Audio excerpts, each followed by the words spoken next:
এই দেখো আমার কিন্তু গরম গরম ফুলকপির তরকারি একেবারে তৈরি। এইবার তোমরা কি দিয়ে খাবে?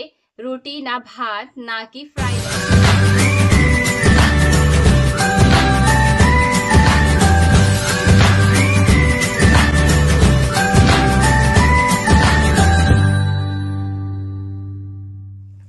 জয় গুরু।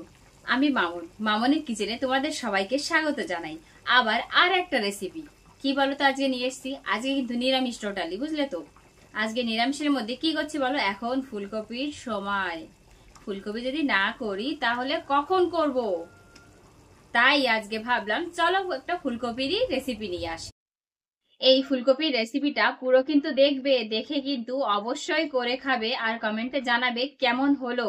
ঠিক আছে? না দেখলে কিন্তু বুঝতে পারবে না। আর পুরো ভিডিওটা দেখার জন্য রিকোয়েস্ট থাকলো। আজ ফুলকপি, আলু আর গাজর, সঙ্গে আছে গ্রিন মটর, এই দিয়ে কিন্তু একটা রেসিপি তৈরি করা হচ্ছে। চলো তাহলে কি দিয়ে কি করছি দেখাই তোমাদের। এই দেখো, সবজির মধ্যে আমরা নিচ্ছি একটা ফুলকপি, একটা আলু, একটা গাজর, কিছু গ্রিন মটর। চলো তাহলে একটা ওই সবজির জন্য পেস্ট তৈরি করব। তাতে আমাদের কি কি লাগছে দেখাই। এই দেখো, ওই তরকারিটা করার জন্য আমরা যে পেস্টটা তৈরি করব তার জন্য লাগছে কিছু কাজু বাদাম, নেব টমেটো, আদা আর কাঁচা লঙ্কা। আজ আমরা কাঁচা লঙ্কা দিয়েই তরকারিটা করব, যেহেতু নিরামিষ তো কাঁচা লঙ্কা হলেই খুব ভালো হবে, তাই না? চলো তাহলে দেখি মশলা কি কি। আর মশলার মধ্যে নিচ্ছি জিরা পাউডার, ধনিয়া পাউডার আর হলদি পাউডার। তোমরা চাইলে কাঁচা লঙ্কার বদলিতে লঙ্কা পাউডারও দিতে পারো, এটা অপশনাল। আর নিয়েছি লবণ, তেল, ফোড়নের জন্য জিরা, তেজপাতা, আর নেব ঘি এক চামচ, এক চামচ গরম মশলা লাস্টে। চলো তাহলে কি দিয়ে কি করছি দেখাই তোমাদেরকে। এই দেখো, সবজিগুলো কেটে নিই আর এই মশলাটাকে তৈরি করে ফিরে আসছি। দেখো, সবজি কেটে নিয়েছি আর সেই মশলাটাকে তৈরি করে নিয়েছি। টমেটো, আদা, কাজু আর লঙ্কা দিয়ে একটা পেস্ট, সেটাকেও তৈরি করে নিয়েছি। চলো এখন যাই রান্নার দিকে। এই যে কড়াইটা বসিয়ে দিয়েছি, এখন গ্যাসটাকে অন করে দিচ্ছি। কড়ার মধ্যে কিছুটা জল দিয়ে দেব। কপিটাকে একটু ফুটিয়ে নামাবো, সেদ্ধ করব না। জলটা গরম হোক, ফিরে আসছি। দেখো জলটা গরম হয়ে গেছে, এর মধ্যে দিয়ে দেব আমাদের কফিগুলো।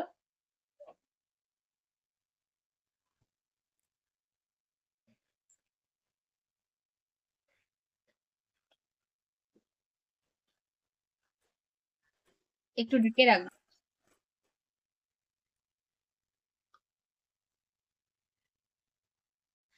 চলো এখন দেখি কফির জলটা ফুটে উঠেছে কিনা।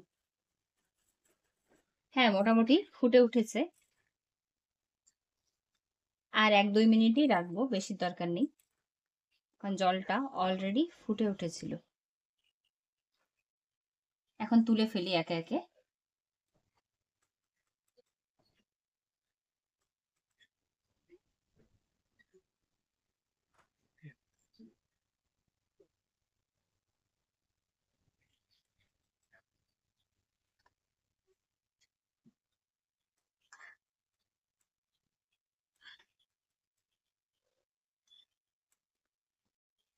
কড়াইটা জল ফেলে দিয়ে রেডি করে আসছি।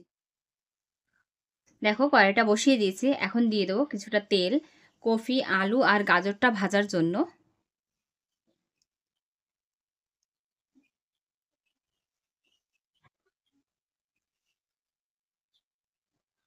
তেলটা গরম হোক। দেখো তেলটা মোটামুটি গরম হয়ে গেছে, এর মধ্যে সামান্য পরিমাণ হলদি দিয়ে দেবো। মা বলতো হলদি দিলে তাহলে যখন আমি এই তেলের মধ্যে কফিটা দেব তখন অতটা বেশি ফুটবে না। জল থাকে তো এর মধ্যে, জলটা বেশি ফুটবে না। ঠিক আছে?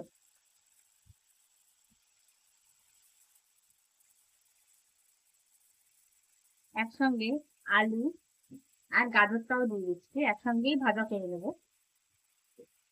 হালকা করেই ভাজবো, বেশি কড়া করে ভাজার দরকার নেই।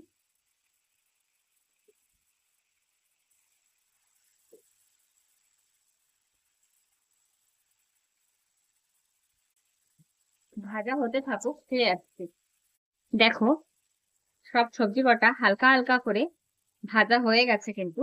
এখন একে একে নামিয়ে নেব।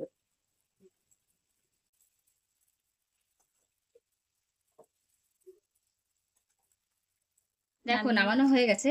কড়াইয়ের মধ্যে তেল আছে আর সামান্য পরিমাণ তেল দিয়ে দেবো এর মধ্যেই।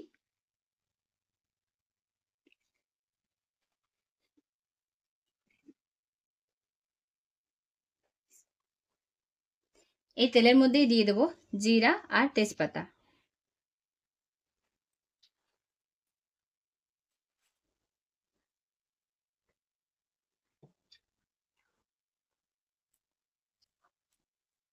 জিরাটা লাল লাল হয়ে গেলে তারপরে যে মশলাটা আমরা বেটে রেখেছি সেটাকে দিয়ে দেবো এর মধ্যে।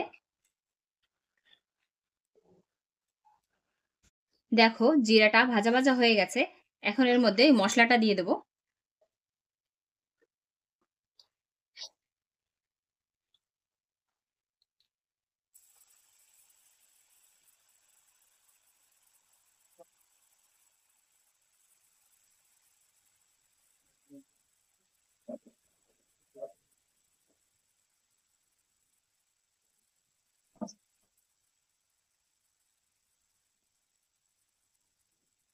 এই মিক্সি জারের মধ্যে অনেকটা মশলা থাকে, তাই মিক্সি জারটাকে ধুয়ে কড়ার মধ্যে দিয়ে দেবো জলটা।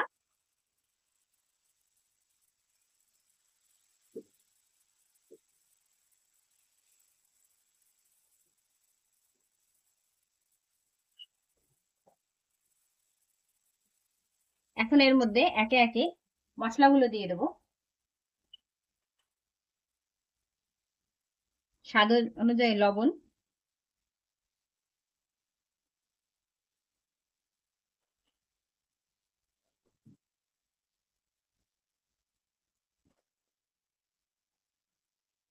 দিয়ে দিচ্ছি হলুদ পাউডার,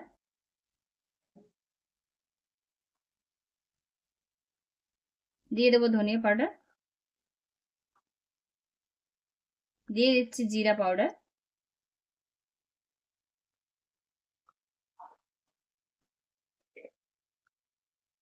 এখন মশলাটাকে ভালোভাবে কষিয়ে নেব যত সময় তেল না ছাড়ে। তাহলে কষাতে থাকি, ফিরে আসছি। দেখো মশলা থেকে তেল ছাড়া কিন্তু শুরু হয়ে গেছে। আর কিছুক্ষণ পরে এই মশলার মধ্যে দিয়ে দেব সবজি আর গ্রিন মটরগুলি। এই দেখো দেখতে পাচ্ছ তেল ছেড়ে দিয়েছে এর মধ্যে থেকে। এখন দিয়ে দেবো এর মধ্যে সবজিগুলো ভেজে রাখা, আর সঙ্গে সঙ্গে দিয়ে দিচ্ছি গ্রিন মটর। এখন ভালোভাবে এই মশলার সঙ্গে কষাবো। আর তোমরা নিরামিষের দিনে সহজেই এইভাবে তৈরি করে নিতে পারো। রুটি বা ভাতের সঙ্গে বা ফ্রাইড রাইসের সঙ্গেও খুব দারুণ লাগে খেতে। একবার অবশ্যই ট্রাই করো কিন্তু। কষানো হোক, ফিরে আসছি। দেখো সবজিটা কিন্তু ভালোভাবে কষানো হয়ে গেছে। তোমরা দেখতে পাচ্ছ হয়তো পাশের থেকে পুরো তেল দেখা যাচ্ছে। এখন এই সময় দিয়ে দেবো জল। জলটা তোমরা সবজি হিসাবে দিও, কারণ এটা সেদ্ধও তো হতে হবে। এর মধ্যে আলু গাজর রয়েছে।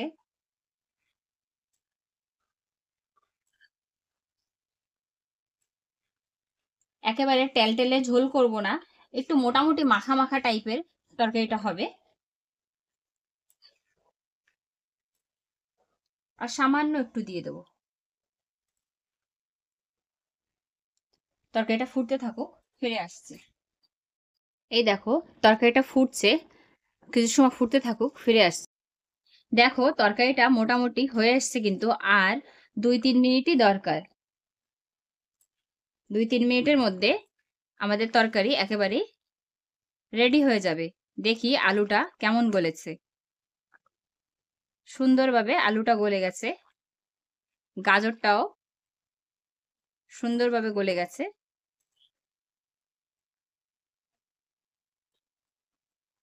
চলো তাহলে 2-3 মিনিট পরে আবার ফিরে আসছি। এই দেখো তরকারিটা কিন্তু হয়ে আসছে শেষের দিকে। এখন এর মধ্যে দিয়ে দেব কিছুটা গরম মশলা,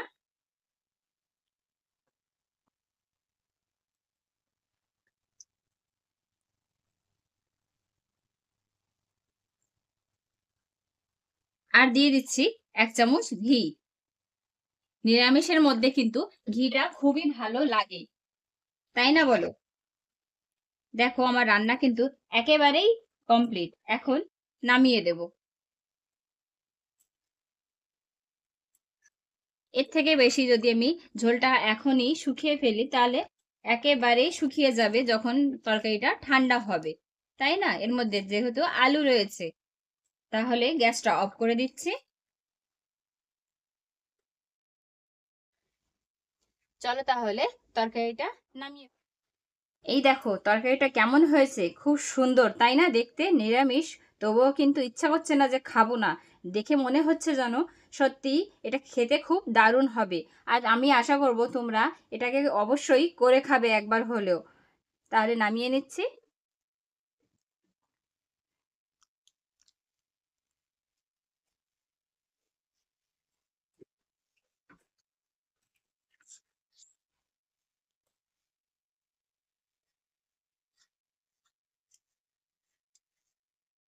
আর তোমাদের এই আমার রান্নাঘরের রান্না কেমন লাগছে অবশ্যই কমেন্ট করে জানাও।